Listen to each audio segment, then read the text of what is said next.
श्री कृष्णा। स्वागत है आप लोगों का हमारे न्यू ब्लॉग में। मैं ठीक हूँ, आशा करती हूँ आप लोग भी ठीक होंगे, स्वस्थ होंगे, मस्त होंगे और अपने अपने कामों में व्यस्त होंगे और उसी में से थोड़ा सा समय निकाल के मेरे वीडियो को भी टाइम देना। और आज है मकर संक्रांति, तो आप लोगों को मकर संक्रांति की ढेरों शुभकामनाएं। और आज अभी मैंने बस मेरे थोड़ा पूजा पाठ होने में लेट हो गई क्योंकि छुट्टी वाले दिन तो सब लोग थोड़े बहुत मतलब देर में उठते हैं, तो इस वजह से। लेकिन इसका पर्व जल्दी ही लिया जाता है। हम लोग नहा धो के फ्री हो गए। मैंने ठाकुर जी को भी नहला दिया है और उनको ये वाली ड्रेस बनाई है।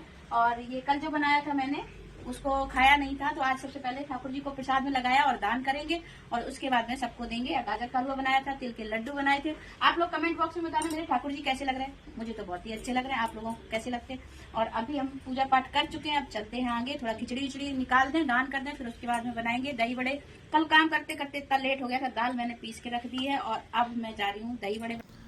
पूजा पाठ करने के बाद मैं किचन में थोड़ी देर बाद में जाऊंगी और इनके पापा ने राज के पापा ने नहा धो लिया, तो वो कह रहे हैं सूखी वाली खिचड़ी निकाल दो। तो मैं यहीं पे मतलब वही खिचड़ी निकालने के लिए आ गई हूँ।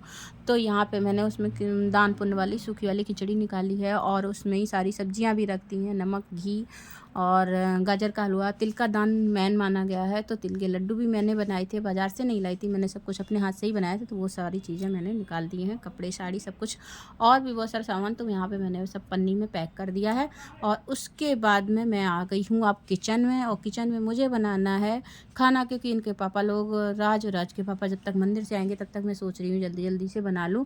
और रात में मैंने दही बड़े वाली दाल तो पीस के रख दी थी, इतनी ज़्यादा थकान लग गई थी तो फिर मैंने रात में नहीं बनाया था, उसको मैंने पीस पास के रख दिया था। और ये सुबह सुबह मैंने ये बथुआ और धनिया, मिर्ची और ये सलाद के लिए सारी सब्जियां वगैरह सब कुछ मैंने धुल के रख दी थी, क्योंकि इनका पानी छन जाएगा तो ये दाल में डालेंगे। मूंग की दाल वैसे भी गीली गीली हो जाती है, तो मैंने सोचा इसमें पानी मतलब डालेंगे तब तक इनका पानी छन जाएगा तो इतनी ज़्यादा गीली नहीं होगी। और मटर नहीं छील पाई थी, तो वही मैं मटर छील रही हूँ। आज है थर्सडे, तो थर्सडे को हम लोग लहसुन प्याज नहीं खाते हैं, ऐसे मतलब खुद से बना के नहीं खाते। कभी कभार कहीं पड़ जाए तो किसी के ऊपर कुछ वो नहीं डालते हैं प्रेशर के, मैं नहीं खाती हूँ, तो ऐसे खा भी लेती हूँ। लेकिन मैं खुद से बना के थर्सडे को नहीं खाती। वैसे तो मगौड़े बिना प्याज के अच्छे नहीं लगते, लेकिन हाँ अच्छे लगे थे। और इसमें मैंने खूब सारी मटर डाल दी थी और उसके बाद में बथुआ डाल दिया था, क्योंकि क्रिस्पी हो जाए खूब अच्छे से कुरकुरे से। और यहाँ पर मटर डाल दी थी, कुछ साबुत से मसाले डाल दिए थे, सूखा धनिया, सौंफ वगैरह, तो स्वाद बहुत अच्छा आया था। और ये आप लोग देख रहे हैं पैकेट में या ये डब्बे में मैं रखी हुई हूँ, और किसी में डिब्बे में वगैरह में नहीं रखी हूँ। तो डिब्बे में इसलिए मैं, क्योंकि वो जो मसालदानी में मसाला रखा है तो वो कभी कभी खाना बनाने में भी छू लेती हूँ, तो इस वजह से मैं ये पैकेट वाले ही में से डाल रही हूँ, जो इकट्ठा रखा रहता है उसमें से डाल रही हूँ। और इस भगवान को भोग भी लगाएंगे, दान भी करेंगे, तो एकदम फ्रेश अच्छी चीज़ होनी चाहिए, मतलब सकरी जूठी नहीं होनी चाहिए, तो इस वजह से मैं उसमें से डाल रही हूँ।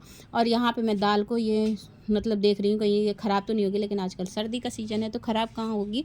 और इसमें मैंने हल्दी और नमक थोड़ा सा हींग और नमक डाल लिया है और इसको मैं दही बड़े को बनाने लगी हूँ। दाल तो एकदम बढ़िया रखी थी। और रात में ये फिर जो तिल गुड़ के मतलब जो लड्डू बनाए थे उसका थोड़ा सा गुड़ बच गया, तो मैंने सोचा कि लाओ हलवा बना लेती हूँ, लेकिन किसी को हलवा नहीं समझ में आया, मतलब सब लोगों ने मना कर दिया। राज बोला मम्मी तब तक वो बना लो हरीरा, तो मैंने उस वाले थोड़े से गुड़ का मैंने हरीरा बना लिया था। और फिर उसके बाद में टाइम धीरे धीरे काफ़ी ज़्यादा हो गया, फिर मैंने दाल उठा के रख दी कि आजकल सर्दी है। फ्रिज में नहीं लगाई थी, बाहर ही रखी थी, लेकिन अच्छी रखी रही। और यहाँ पे मैंने आप लोगों को दिखाया दही बड़े मतलब कितने अच्छे से फूले हैं। और यहाँ पे दही बड़े सेकने के बाद हाथ में भी खुजली मचती जा रही, लग रहा है कहीं कुछ मिलेगा, लेकिन कुछ नहीं मिला, जैसे ही फालतू ही में खुजली मच रही थी। तो वहाँ पे मैंने एक साइड में खिचड़ी भी छोंक के रख दी है, चौंकी बड़े वाले चूल्हे पे, फिर उसको छोटे वाले पे खिसका के रख दिया। इस वाले पे थोड़ा हाई फ्लेम करके, मतलब तेज़ रहना चाहिए, तभी तो ये मगौड़े दही बड़े जल्दी जल्दी से सिकेंगे।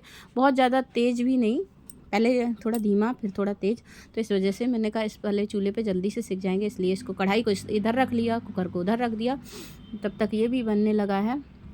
और उसके बाद में मैं दही बड़े सेकने के बाद थोड़ी सी दाल मैंने उठा के भी रख दी है और अब मैं सेक रही हूँ मगौड़े सेक लूँगी, जल्दी जल्दी से खाना बन जाए, क्योंकि राज और इनके पापा आ गए हैं मंदिर से। अब राज बोल रहा मम्मी खाना नहीं बना अभी तक, मैंने कहा बस बन ही गया, थोड़ा सा टाइम है और उसके बाद में बस रेडी हो जाता। इसका मैं प्रेशन खिचड़ी बन गई है, तो मैं सोच रही हूँ जल्दी जल्दी से, वैसे तो नहीं निकालते, लेकिन अब इसका मैं जल्दी से प्रेशर भी निकाल दूँगी, क्योंकि बच्चे और इनके पापा हैं भूखे। और ये मेरी बेटी को सामने आंटी ने दिया है खिचड़ी का दान, तो वो दिखाने आई थी। देखो मुझे तो मिल गया है, अब मैं जा रही हूँ खाने के लिए। और मैं तो खिचड़ी भाई हल्दी डाल के ही बनाती हूँ। मेरे यहाँ तो ऐसे बिना हल्दी डाल के नहीं बनती है, हल्दी डाल के ही हम लोग खिचड़ी बनाते हैं। अब ये मैं किसी किसी के यहाँ अपना अपना तरीका है, किसी किसी के यहाँ अलग अलग तरीके से बनती, किसी के यहाँ बिना हल्दी डाले बनती, किसी किसी के यहाँ हल्दी डाल के बनती है। मेरे यहाँ तो बनती है। और मैंने यहाँ पे मगौड़े सेक लिए। मगौड़े में सारे ही सेकूंगी क्योंकि इसकी दाल नहीं बचा के रखूँगी, इसमें सारी सब्जियाँ वगैरह पड़ी हुई हैं। तो दाल वैसे भी मूंग की थोड़ी गीली गीली हो जाती है और फिर थोड़ी देर और रखी रहेगी तो ज़्यादा हो जाएगी। दही बड़े वाली बच गई थी तो मैंने उसको तो रख दिया है, लेकिन मगौड़े में सारे ही सेक लूँगी। उसके बाद बीच में खिचड़ी बन गई है, तैयार हो गई, तो उसके बाद में मैं थोड़े पापड़ भी तल लूँगी क्योंकि अब इन लोगों की थाली भगवान की भी निकाल दूँ जल्दी से। अब इसमें थोड़े और बचे हुए मगौड़े डाल दूँगी, धीरे धीरे सेकेंगे तब तक इन लोगों की लगा दूँगी मैं प्लेट, मतलब थाली भगवान जी वाली, और दान वाली निकाल दूँगी थाली। खिचड़ी बन गई है देखो, एकदम धुआं धुआं, सर्दी का टाइम, बढ़िया गर्मा गर्म खाना। मेरे यहाँ तो ये सब कुछ बनता है। आप लोगों के यहाँ क्या बनता है कमेंट बॉक्स में ज़रूर बताना, लाइक करना, कमेंट करना, ज़रूर बताना कि क्या क्या बना। यहाँ पे मैंने बनाए दही बड़े, सूखे मगौड़े, चटनी, खिचड़ी, सलाद, पापड़ और गाजर का हलवा, तिल के लड्डू। तिल का दान मैन होता तो वही तिल के लड्डू तो ज़रूरी हैं, या फिर बाहर से गजक वगैरह लेके आते हैं कभी कभी, तो अब की बार तो नहीं लाए, अब की बार बनाई है घर पे सब कुछ। भगवान जी को भोग लगाने के बाद बच्चों को, इनके पापा को दे दिया खाना। मैं पूछ रही दही बड़े मगौड़े कैसे बने, तो बता रहे बहुत टेस्टी बने। तो गाइस आप लोग भी आ जाइए। गाइस खाना पीना खाने के बाद, और आज इनकी छुट्टी है तो अब ये जा रहे हैं लेटने। ये फुल रेस्ट पे हैं, आज इनकी छुट्टी है, इस वजह से खाना खा पी के। आप तो कुछ नहीं खाना ना, मगौड़ा अच्छे थे। हाँ, मगौड़ा इनको बहुत ज्यादा पसंद है मूंग की दाल के, और इन्हीं के तरीके से बनाए थे आज। बस प्याज नहीं पड़ पाया क्योंकि थर्सडे था, और मटर वटर डाल के इनको अच्छे लगते हैं, लेकिन बिना प्याज के भी अच्छे लगे ना, सब बढ़िया था। अब ये रेस्ट करेंगे और थोड़ा बहुत किचन का काम है हम भी कर लें, तो उसके बाद शाम को देखो क्या बनाते हैं। और बच्चे तब तक छत पे धूप लेने के लिए गए हैं। धूप बैठने को छत पे ज्यादा जगह है नहीं, काम चल रहा है मतलब बिल्डिंग में, तो ऐसे ही नीचे नीचे। धूप तो खूब तेज है बाहर की तरफ, खिड़की से धूप तो खूब तेज है, लेकिन छत पे जगह नहीं है। तो गाइस शाम के बज गए हैं 7:30 और शाम वाली पूजा पाठ हो चुकी है। सुबह मैंने वही खिचड़ी मगौड़े दही बड़े ये सारी मतलब बहुत सारी चीज़ें बनाई थी, तो वो सब लोगों ने खा लिए।